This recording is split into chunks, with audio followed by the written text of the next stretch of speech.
البدع والأهواء، أهل البدع العقائدية وأهل البدع السياسية. أنا أقول بيننا وبينكم السلف، بيننا وبينكم الكتب، كان فيقول البدع بيننا وبينكم.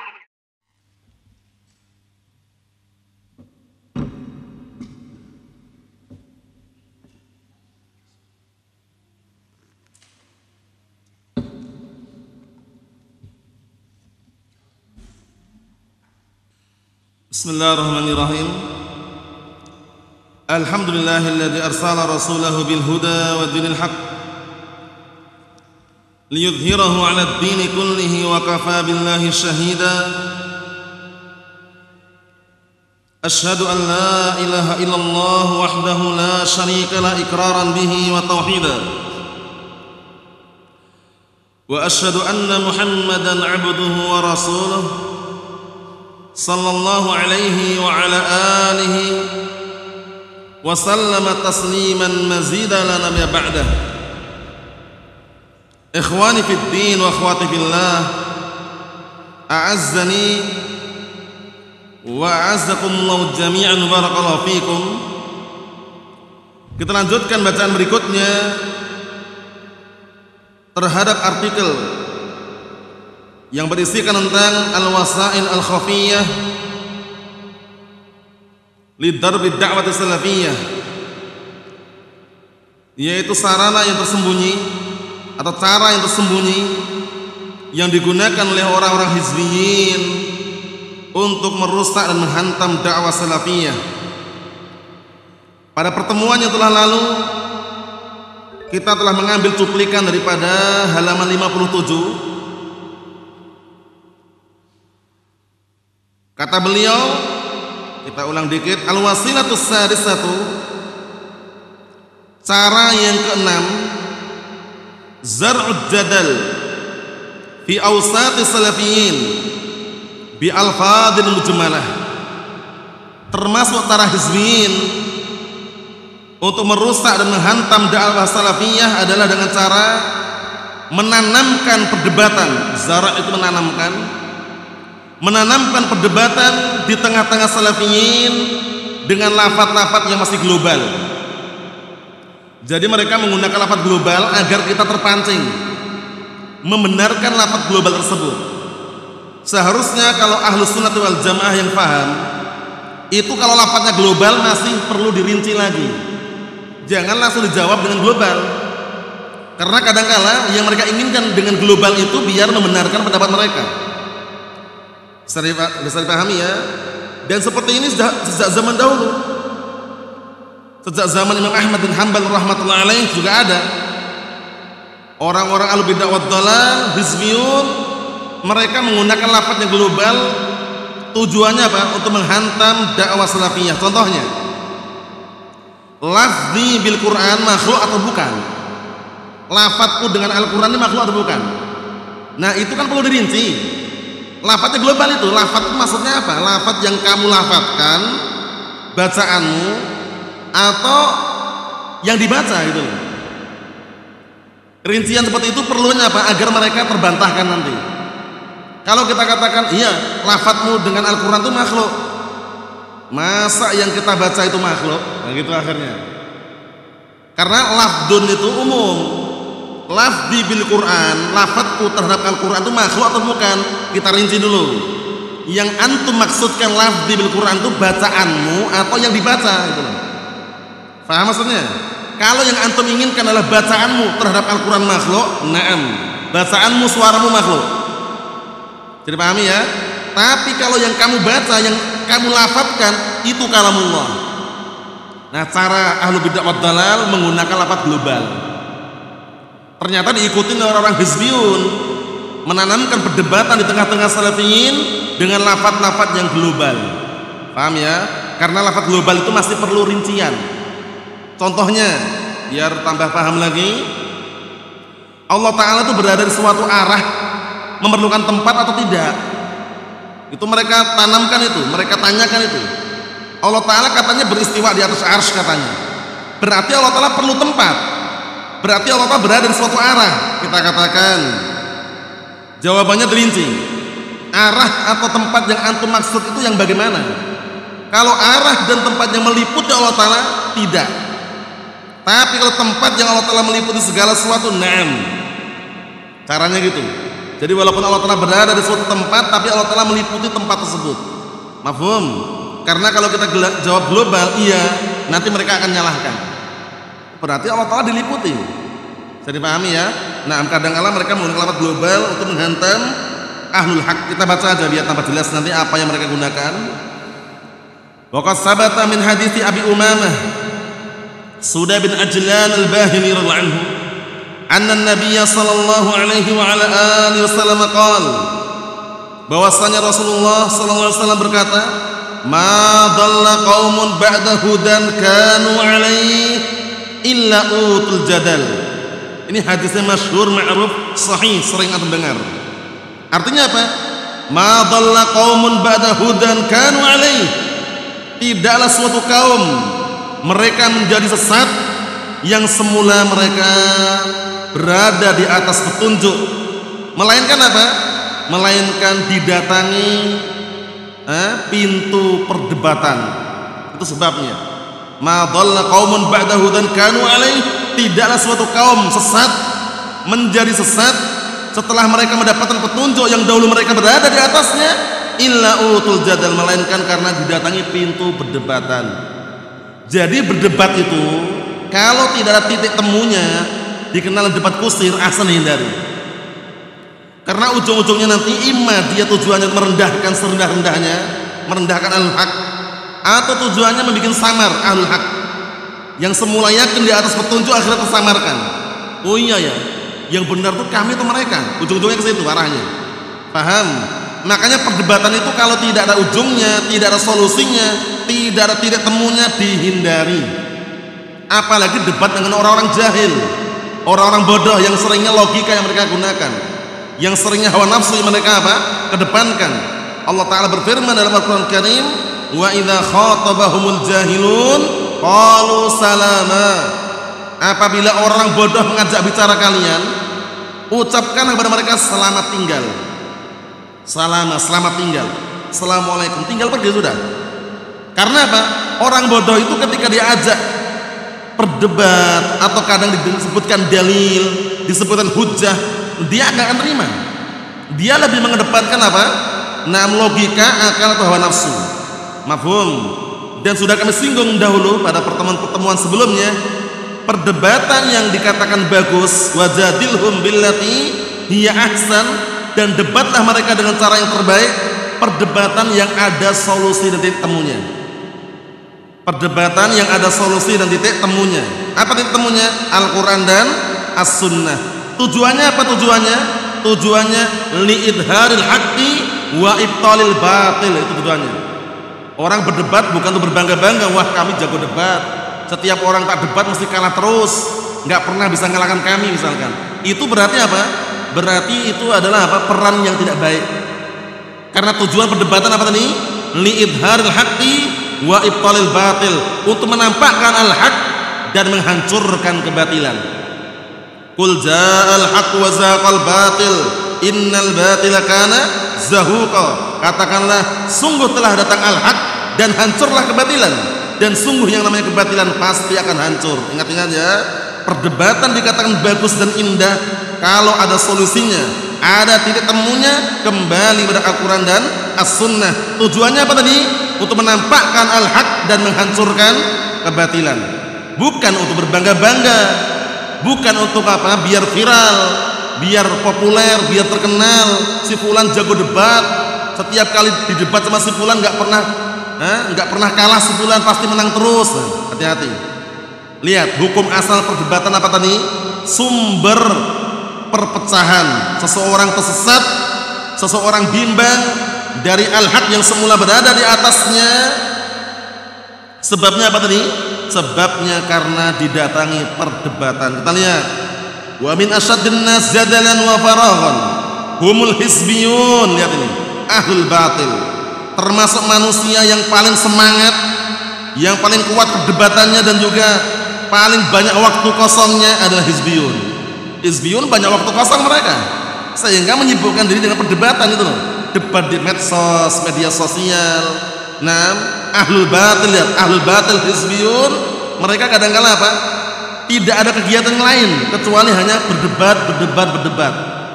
Nah, perdebatan tersebut seringnya tidak ada solusinya, tidak ada titik temunya, hanya untuk berbangga-bangga. Semua sudah akan patahkan semua argumennya katanya. Kesimpulannya kamilah yang benar katanya.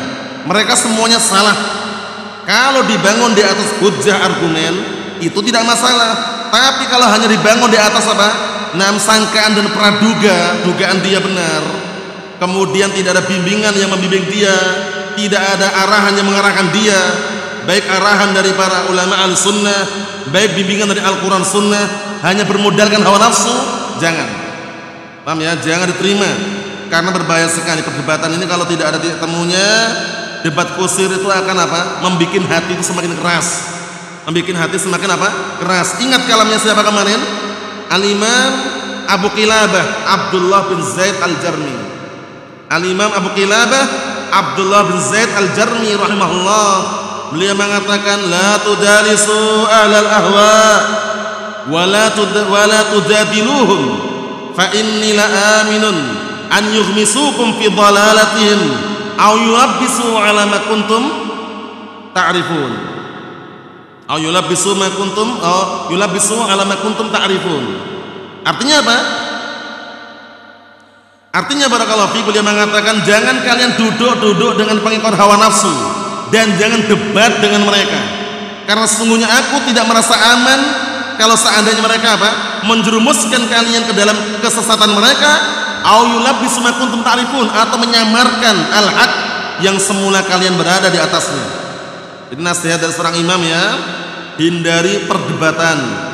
Ketika kita mengalah dari perdebatan bukan berarti kita kalah, tapi salamatul qalbi muqaddamah, keselamatan hati lebih didahulukan daripada sekedar apa? Berdebat yang tidak ada solusinya. Kita lihat sini. Kata beliau, ma indahum ma yushghiluhum, tidak ada sesuatu kerjaan yang menyibukkan mereka kecuali debat. Hizbiyun maksudnya. Hatta lamma kanu farighin, hingga tatkala mereka kosong, enggak ada kegiatan, aktivitas belajar enggak ada, taklim pun juga enggak ada, belajar pun enggak ada, mengajar pun tidak, kosong intinya. Paham ya? Syaghalu ashabahum wa man yalihim bi ilmin la yanfa. Akhirnya mereka menyibukkan, membuat sibuk teman-teman mereka dan orang-orang yang bersama mereka dengan ilmu yang tidak bermanfaat. Ingat hati, perdebatan dihindari selama tidak ada solusinya, tidak menimbulkan hasil yang baik, bukan untuk menampakkan hak, bukan pula menghancurkan kebatilan, hanya berbangga-bangga, dihindari. Apalagi debat di medsos, waliyadzubillah. Paham ya? Kadang-kala mungkin di antara kita terpancing mungkin ya, yang namanya manusia itu ghirahnya, kecemburannya terhadap al-haq itu sangat kuat. Selama dia istiqomah ya, kadang terpancing kita melayani. Tapi kalau kita semakin kita layani orang-orang yang kadang-kala dia tidak belajar, dia sebenarnya dia sibuknya di medsos saja dia. Paham ya? Nah, barakallahu fi. Kemudian riwayat belajar di mana enggak jelas. Paham ya? Ditanya riwayat belajar di mana ya, akhi? Dia sebutkan haddatsana Facebook, qala haddatsana YouTube, qala haddatsana Instagram, qala haddatsana apa? Telegram, qala haddatsana WhatsApp, qala haddatsana Google. Ke situ udah ujung-ujungnya. Langsung tampil di situ seakan-akan Syekhul Islam Ibnu Taimiyah, nasallahu as-salamatul afiyah. Kalau dia memang terkenal orangnya rajin ya kan, kemudian dia barakallahu fi meluangkan waktunya untuk bermajelis ilmu, kemudian juga belajar, itu maklum. Tapi orang ini tidak, dia sibuknya di medsos saja dia. Nah, barakallahu fi, Allahul musta'an, nasallahu as-salamatul afiyah. Ini sekedar menyebutkan sini ya, karena hizbiyun itu biasanya menggunakan apa? Trik dengan cara tadi itu. Mereka nggak ada aktivitas, nggak ada kegiatan, membuat orang lain sibuk biar debat. Kita lihat sini, wala yastati'una an ya'rifu bihi kaifa yusallun, dan mereka pun tidak mampu untuk mengetahui bagaimana tata cara sholat yang benar. Lihat ini. Jadi belum pasti orang-orang yang kadang pandai di medsos itu sholatnya bagaimana dengan cara yang benar, tata cara yang benar bagaimana, sesuai dengan sunnah bagaimana, belum tentu mereka paham itu loh. Paham ya? belum tentu mereka paham. Wa kaifa yuwahhidunallah subhanahu wa ta'ala wa ya'buduna. Terus bagaimana mereka bisa mentauhidkan Allah Ta'ala dan juga menyembah Allah Ta'ala dengan benar? Salat aja nggak tahu tata cara yang benar bagaimana? Allahul musta'an. Hati-hati barakallahu fiik. Nah, karena kita lewati berkali-kali ya, seorang dai, seorang penyeru pendakwah, kalau dia dikenal dengan karbitan, itu berbahaya sekali.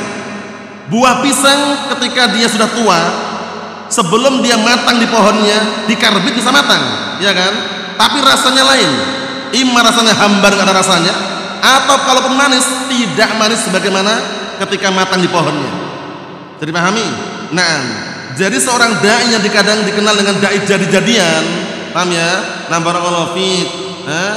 Nah, atau dikenal dai duplikat atau yang semisalnya. Nah, Allahul musta'an. Itu biasanya dia matangnya ketika ada gogel di depannya aja. Gogelnya karbitnya. Apanya? Ini sekedar selingan barakallahu fiik nasihat untuk orang-orang yang di luar sana yang tidak peduli dengan ilmu gitu loh. Paham ya? Karbitnya gogel tadi itu. Dengan gogel matang mereka.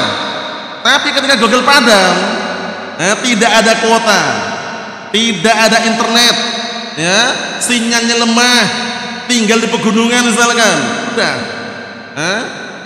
nggak muncul lagi, sudah padam sudah di situ. Allahumma musta'an. Ini pentingnya kita belajar ilmu barakallahu fiik. Belajar ilmu itu kadang menghafal, ya kan? Menghafal matan-matan yang perlu dihafal, menghafal Al-Quran, menghafal As-Sunnah sesuai dengan kemampuannya. Paham ya? Sesuai kemampuan yang Allah berikan kepada masing-masing hamba. Nah, ini penting sekali ya, karena posisinya kata beliau di sini, mereka-mereka itu belum tentu mampu mengetahui bagaimana cara sholat, bagaimana mentauhidkan Allah Ta'ala, bagaimana beribadah kepada Allah Ta'ala dengan benar. Kita lihat lagi kata beliau, sammauhu al-i'jaz al-ilmi. Lihat ini. Biasanya orang-orang IM itu banyak sekali nih, ikhwanul muslimin. Mereka menamakan dengan ilmu apa? Al-i'jaz al-ilmi. Artinya apa? Keajaiban ilmiah katanya. Jadi masalah Fir'aun itu kan jelas ya. Fir'aun mati ditenggelamkan, jelas kan? Kata mereka ini perlu penelitian lagi katanya. Perlu penelitian yang mendalam. Akhirnya mendatangkan orang-orang ahli peneliti. Paham ya? Nah, diteliti, kemudian apa? Nah, barakallahu fiik, nah dicek lagi, akhirnya menyimpulkan berarti benar-benar Fir'aun tuh mati dalam kondisi tenggelam. Ngapain panjang lebar? Iya kan? Datang dalam Al-Quran jelas, selesai gitu loh aslinya. Kita lihat aja biar tambah jelas apa kata beliau. Wa badzalu lahul malayin min amwal mutatawwi'in. Lihat ini. Mereka hizbiyun mengeluarkan harta miliaran, jutaan dari harta-harta muhsinin. Orang-orang sedekah mereka kumpulin, walaupun bentuknya mereka aslinya minta ya, open donasi biasanya. Wa ansha'u lahul ma'ahid, akhirnya mereka bikin pondok-pondok, lihat ini. Bikin ma'had-ma'had. Wa aujadu lahul mudarrisin, akhirnya mereka mendatangkan para pengajar. Wa yudayyi'unan nas, namun mereka hanya menyia-nyiakan manusia. Yang diajarkan ilmu yang tidak bermutu, bukan ilmu Al-Quran, bukan ilmu As-Sunnah. Paham ya? Ilmu kalam, ilmu filsafat, ya kan? Ilmu-ilmu, nah barakallahu fiik, dunia dan semisalnya. Lihat kata beliau. Yaqulu qailuhum, berkata salah satu di antara mereka, minal i'jazil ilmi, termasuk keajaiban ilmiah kata mereka, anna Fir'aun mata bil gharik. Enggak usah dibahas, paham orang. Nah, lihat ini. Termasuk keajaiban yang ilmiah katanya, Fir'aun itu mati dalam keadaan tenggelam. Ini enggak usah dibahas gitu loh.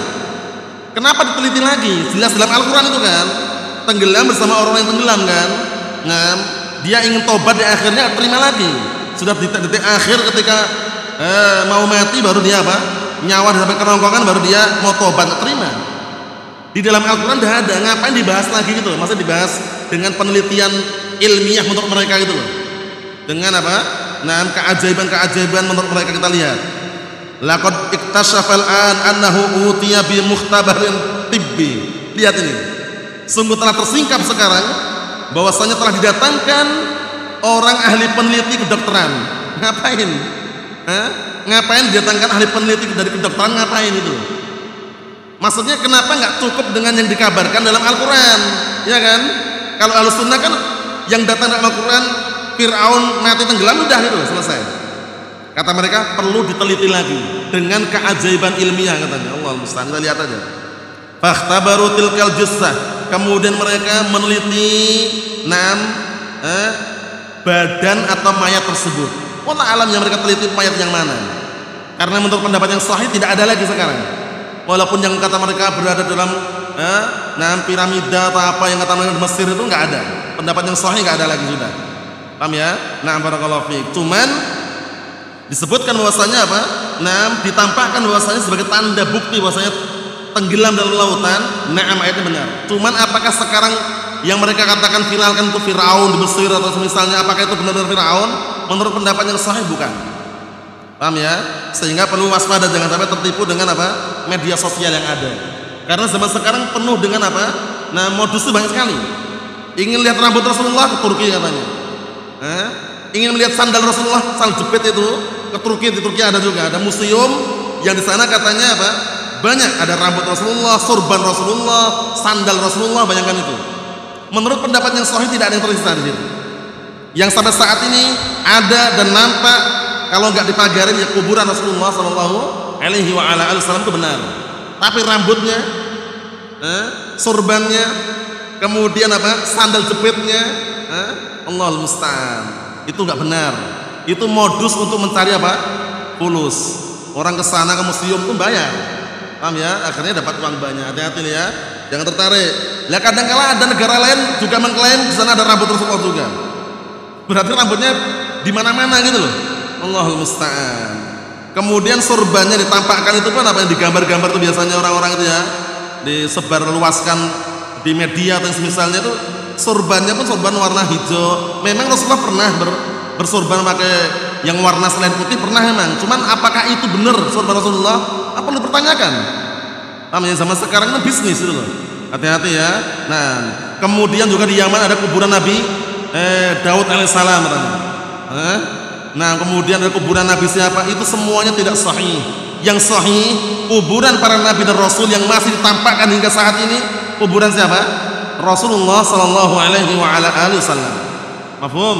Ada juga yang diteliti nemu kuburan Nabi Adam alaihissalam. Panjangnya luar biasa katanya. Itu juga modus, hati-hati itu. Kadang mereka ya seperti itu. Allah musta'an. Kita lihat. Kata mereka ahlu peneliti katanya. Fawajaduha annaha matat bil gharik. Akhirnya mereka para peneliti tadi menjumpai mayat tersebut mati dalam keadaan tenggelam. Lihat ini. Dicek lagi, teliti lagi kata mereka. Wa ya'tu nabi adillah, baru mendatangkan dalil. Ini terbalik. Seharusnya kita cukup dengan apa? Dalil. Ngapain diteliti lagi? Mereka meneliti dulu, diteliti gini, ini mayatnya kayak gini, ditotokkan dengan dalil, akhirnya mendatangkan dalil setelahnya. Qala ta'ala, sanurihim ayatina fil afaq wa fi anfusihim hatta yatabayyana lahum annahul haq. Dan kami akan tampakkan di hadapan mereka tanda-tanda kebesaran kami. Di dunia ini dan pada diri kalian atau pada diri mereka sampai benar-benar nampak di hadapan mereka bahwasanya itu benar. Kita katakan nggak perlu praktek penelitian tadi, nggak perlu. Cukup yang ada dalam Al-Quran Sunnah, sami'na wa ta'na, dan kita benarkan, selesai. Itulah cara-cara hizbiyun untuk apa? Menimbulkan perdebatan. Jangan-jangan Fir'aun yang katanya di Mesir itu nggak benar. Wah, itu benar itu. Ini ada sanadnya gini-gini ya. Debat akhirnya orang kan. Nanti dibahas juga. Masalah bumi itu bulat atau apa? Hamparan. Wah, itu juga trik mereka juga itu. Persibukan itu terus. Akhirnya setiap pertemuan taklim yang dibahas itu terus. Debat, ribut, saling menghajar, nggak salam, wala kalam, gara-gara bumi bulat atau hamparan. Nanti sebut nama beliau contohnya. Kita lihat aja. Apa kata beliau? Wa ma tabayyana lakumul haqq illa bidzalikal mukhtabir. Dan tidaklah nampak di hadapan kalian kebenaran kecuali dengan sebab peneliti itu katanya. Akhirnya membenarkan peneliti tapi tidak mengedepankan Al-Quran. Kan keliru. Seharusnya mencukupkan apa yang ada dalam Al-Quran. Fir'aun mati tenggelam, sudah selesai itu. Kita lihat lagi. Anna Fir'aun mata bil gharik, sudah jelas bahwasanya Fir'aun mati dalam kondisi tenggelam. Wa fil Quran iddatu ayat annallaha aghraqa Fir'aun. Di dalam Al-Quran banyak ayat yang menjelaskan bahwasanya Fir'aun itu mati tenggelam. Fata'tuna lahu bihadis syawahid wal mutaba'at. Akhirnya mereka mendatangkan pendukung-pendukung ini dan juga penguat-penguat ini. Jadi mereka neliti dulu baru didatangkan ayat Al-Quran. Kalau Ahlus Sunnah bagaimana? Ambil langsung ayatnya, sami'na wa ta'na, selesai. Nggak usah banyak penelitian akhirnya menimbulkan apa? Perdebatan. Itu benar Fir'aun atau bukan? Masa sih? Debat ujung-ujungnya. Paham ya? Allahul musta'an.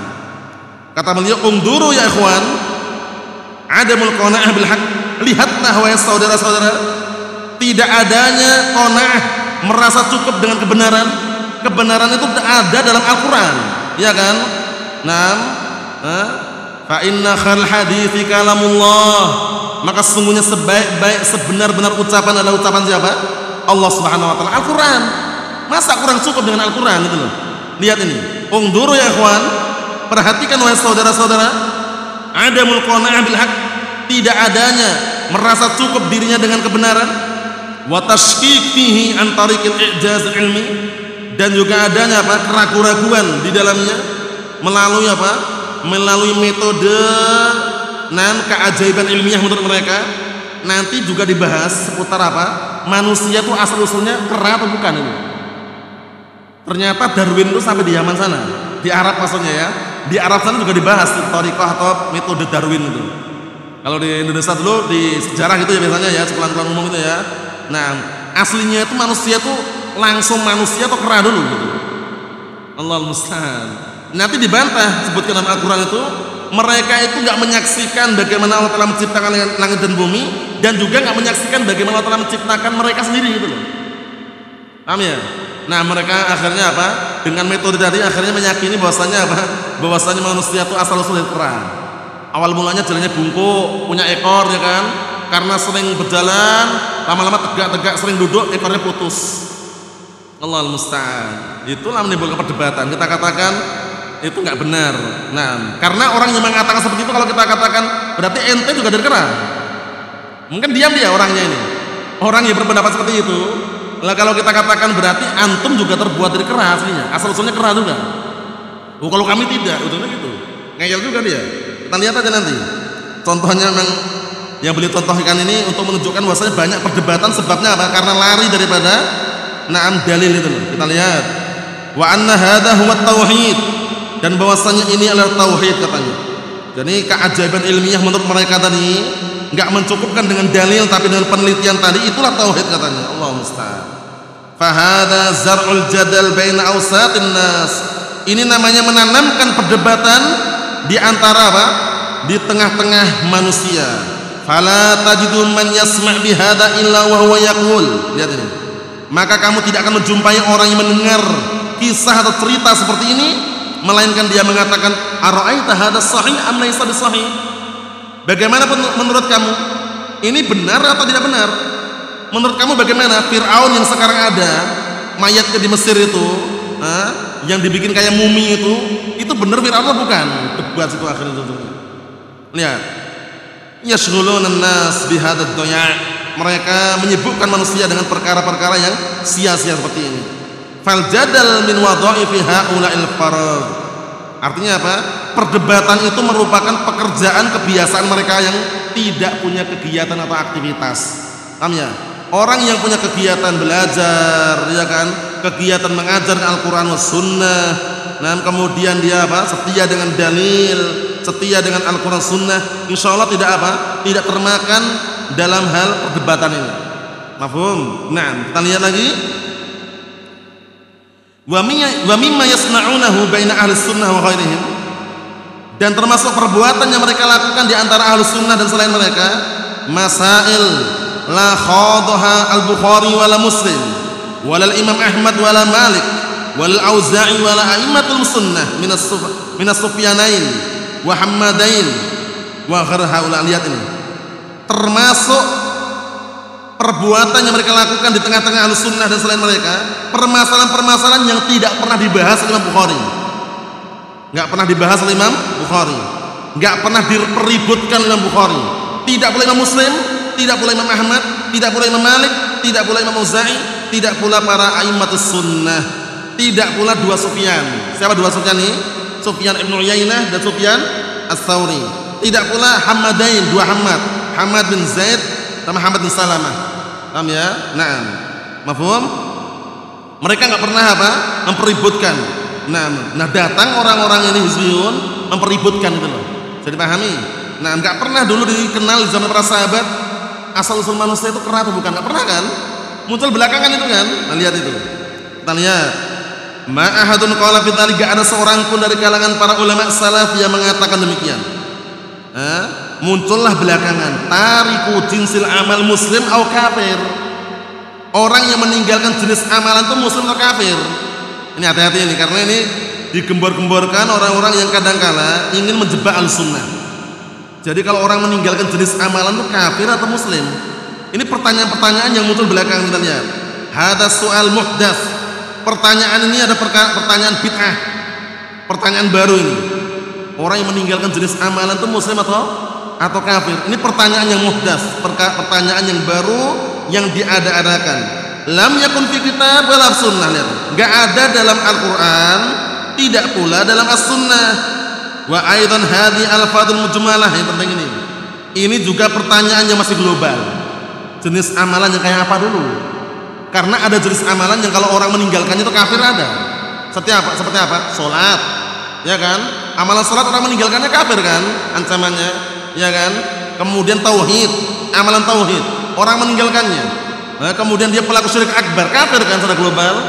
Nah, dilihat dulu, dirinci dulu. Lafaz masih global. Kita lihat. Man ulima kufruhu bid-dalil yuqal kafir. Sahih. Yang diketahui kekufurannya dengan dalil dikatakan kafir. Nah, memang. Amma hadhihi ijmalat fa muhdatsah. Adapun pertanyaan yang global seperti ini, pertanyaan bid'ah. Hati-hati itu. Orang yang meninggalkan jenis amalan itu kafir atau muslim? Ini pertanyaan bid'ah ini. Lebih baik dia merinci pertanyaannya, jangan diglobalkan itu. Karena kalau diglobalkan orang harus merinci dulu. Paham? Jadi kadang-kala ada pertanyaan yang global, yang Ahlus Sunnah kalau menjawab harus merinci. Kalau nggak merinci kena nanti. Jadi pahami ya? Nah, karena rincian itu kadang-kadang diperlukan. Kita lihat. Waqad tustaghal mimman lam yufattan li tafsil fi dzalik, dan sungguh telah disibukkan diambil kesempatan orang yang tidak perhatian dengan rincian dalam masalah itu. Paham ya? Jadi perlu dirinci. Jenis amalan yang mana yang antum inginkan? Yang orang ketika meninggalkannya kafir itu atau muslim itu yang bagaimana? Jangan diglobalkan gitu. Nanti kalau kita katakan muslim marah-marah, ya kan? Kalau kita katakan kafir dibilang ekstrim, ya kan? Rinci dulu yang antum inginkan jenis amalan yang mana. Kalau jenis amalan yang seperti sholat, itu kalau orang meninggalkan memang kafir ancamannya, ya kan? Tapi kalau ada amalan-amalan misalkan amalan yang cabang-cabang keimanan, menghilangkan rintangan jalan misalkan. Cabang keimanan itu kan, orang nggak menghilangkan rintangan, apakah kafir? Tidak kan? Karena nanti ada amalan yang itu adalah inti, ada amalan yang penyempurna. Paham ya? Nah, barakallahu fiik, penyempurna itu maksudnya kalaupun dia nggak melakukannya tidak sampai kafir. Tapi amalan inti seperti apa tadi? Tauhid, sholat, amalan inti. Nah, inti itu maksudnya adalah barakallahu fiik amalan yang sebagai syarat sahnya itu. Kita lihat sini, nanti biar tambah jelas. Wa min hadil masail al-jadaliyah, dan termasuk permasalahan-permasalahan yang diperdebatkan, allati yatrahunaha fi awsati salafiyin, yang mereka letakkan di tengah-tengah salafiyin, li syughlihim, dikarenakan sibuknya mereka, maksudnya untuk menyibukkan mereka, wa tadnyi'i awqatihim, dan untuk menyia-nyiakan waktu-waktu mereka. Maksudnya ada permasalahan yang diperdebatkan, yang meletakkan adalah orang-orang hizbiyun di tengah-tengah salafiyin agar mereka tersibukkan dengan permasalahan tersebut dan agar sia-sia waktu-waktu mereka. Qaulu ba'dihim, ini penting ini, ucapan sebagian mereka, halil amal syartun fi sihatil iman am fi kamalil iman. Ini lihat ini, global semua ini. Apakah amalan itu syarat sahnya iman atau hanya sekedar penyempurna keimanan? Coba bayangkan ini. Amalan itu penyempurna keimanan atau syarat sahnya iman? Ini kalau kita jawab global salah nanti. Harus dirinci dulu. Paham ya? Karena ada amalan yang yang dia itu adalah syarat sahnya iman. Ada amalan yang sifatnya penyempurna keimanan. Seperti apa contohnya yang syarat sahnya keimanan? Tauhid. Amalan tauhid, amalan yang sebagai syarat sahnya keimanan. Orang nggak sah imannya kalau nggak bertauhid kepada Allah Ta'ala. Jadi pahami? Kemudian apa contohnya? Amalan yang hanya penyempurna keimanan, seperti menghilangkan rintangan dari jalan, ya kan? Rasa malu, ya kan? Itu semuanya penyempurna. Sehingga apa? Sehingga ketika orang meninggalkan itu tidak sampai kafir itu loh. Sudah pahami? Tapi kalau orang meninggalkan tauhid, apa? Kafir. Kan gitu. Nah, jadi ada rincian. Nah, inilah yang dibikin apa? Orang hizbiyun agar ahlu sunnah tersibukkan masalah ini. Berarti ente mengatakan amalan itu syarat sahnya iman ya? Ente mengatakan penyempurnanya, ribut akhir ujung-ujungnya. Tapi kalau ahlu sunnah yang cerdas rinci. Yang antum inginkan apa dulu? Karena amalan ada yang seperti ini, ada yang seperti itu. Kita lihat aja.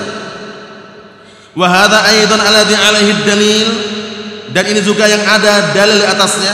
Walladhi alaihi sunnah, yang ada dalil as-sunnah di atasnya. Wa bawwaba 'alil Bukhari, lihat ini. Dan sampai Imam Bukhari meletakkan bab annal a'mal dakhilatun fi musammal iman. Ini penting ini. Bahwasanya amalan masuk dalam definisi iman. Jangan seperti orang Murji'ah. Orang Murji'ah itu kan mereka mengatakan amalan itu bukan termasuk apa? Bagian dari keimanan. Baik itu Murji'atul Fuqaha, pengikutnya Abu Hanifah dan teman-temannya, atau Murji'atul Karramiyah, atau Murji'atul Jahmiyah, mereka semuanya sama pendapatnya. Dalam hal apa? Kompaknya dalam hal apa? Perbedaan dikit perbedaannya, cuman sama-sama mengatakan amalan bukan bagian dari keimanan. Sedangkan Ahlussunnah wal Jamaah bahwasanya iman perlu amalan atau tidak? Perlu amalan. Apa definisi iman menurut Ahlussunnah wal Jamaah?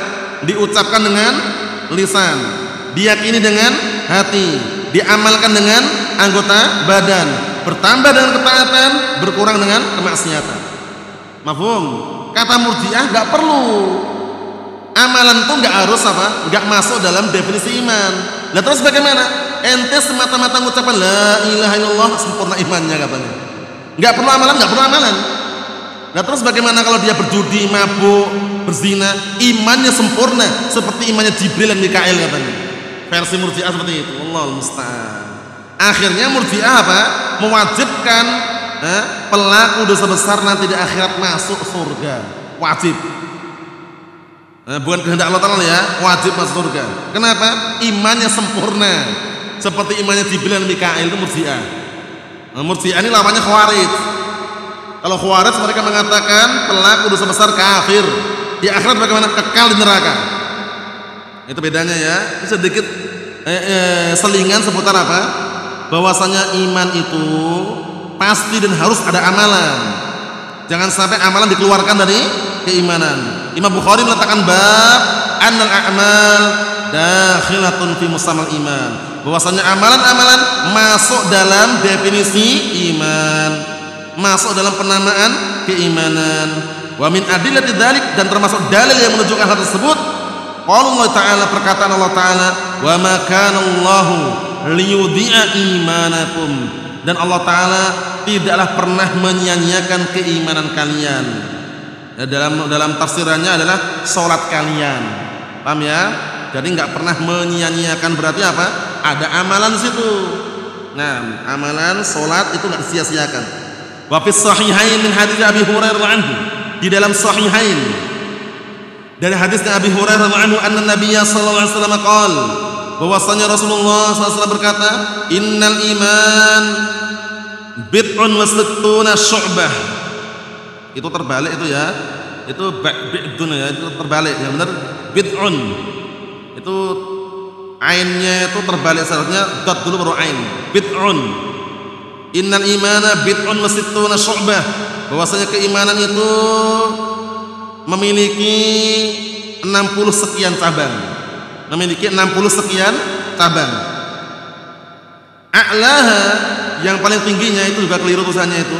A'laha yang benar, itu bukan a'alaha. A'laha itu kayak dipisah itu ya.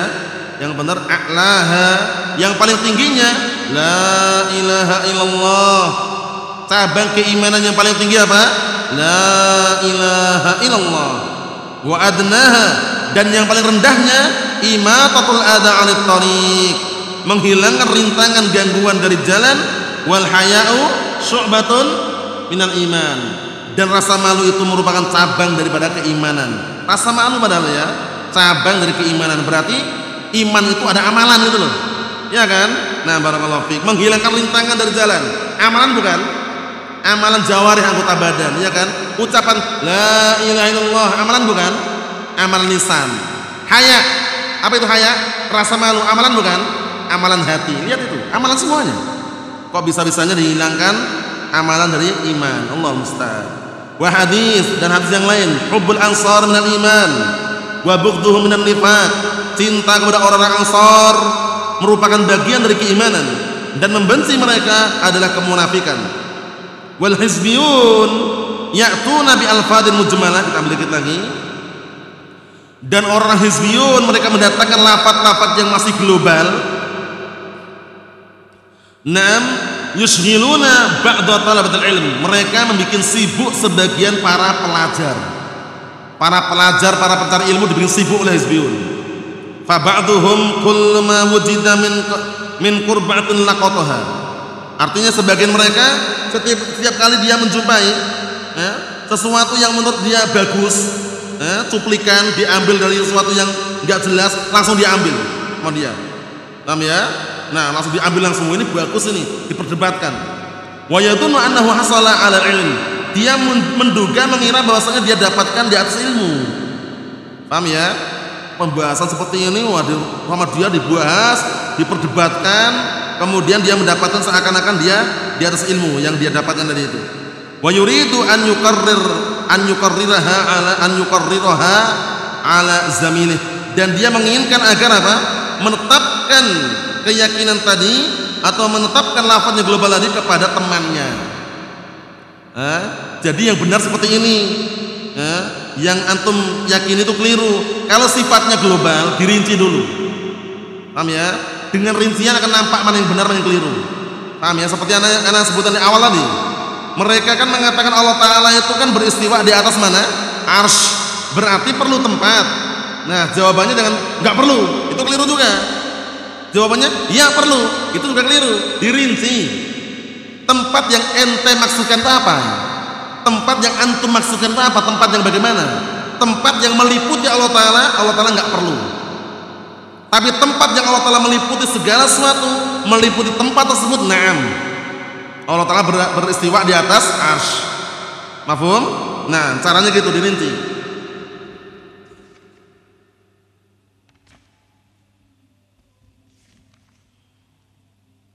Kita ambil dikit lagi ya biar pasti titik itu ya.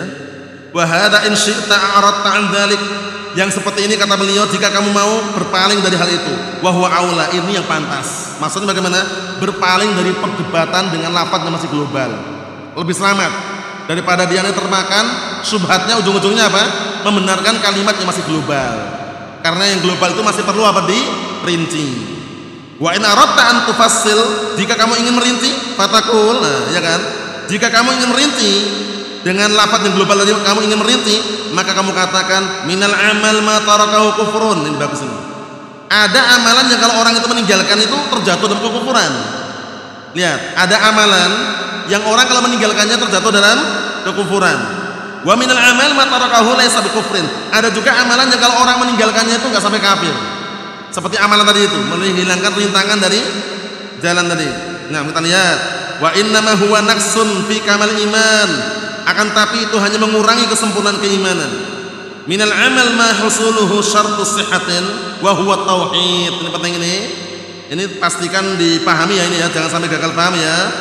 Termasuk amalan yang harus diwujudkan dan itu syarat sahnya iman, termasuk amalan yang kalau dia itu mewujudkannya itu merupakan syarat sahnya keimanan, wa huwa tauhid. Yaitu tauhid.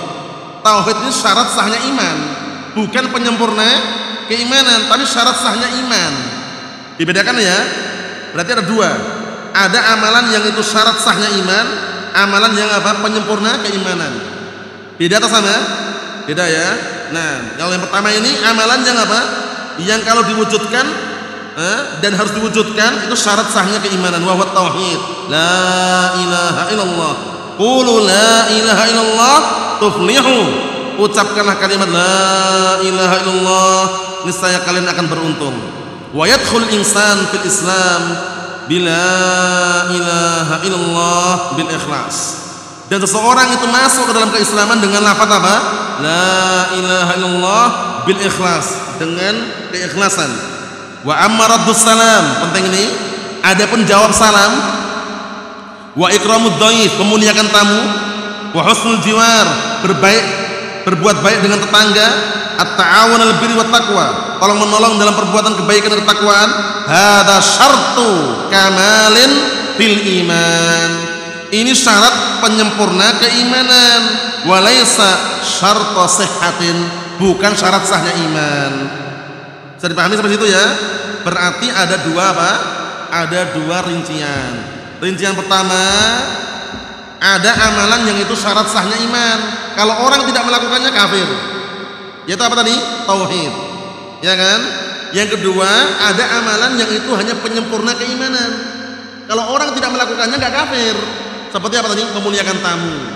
Kalau orang nggak memuliakan tamu nggak kafir kan? Atau jawab salam. Kalau orang nggak menjawab salam nggak kafir kan? Karena itu adalah penyempurna keimanan. Mafhum? Jadi kalau ada orang nanya, apakah amalan itu termasuk syarat sahnya iman? Jawabannya apa? Dirinci. Jangan langsung bilang iya, jangan bilang tidak, dirinci. Rinciannya tadi itu rinciannya. Paham ya? Dirinci dan rincian yang tadi sudah kita lewati. Ada punya berikutnya insyaallah seputar apa?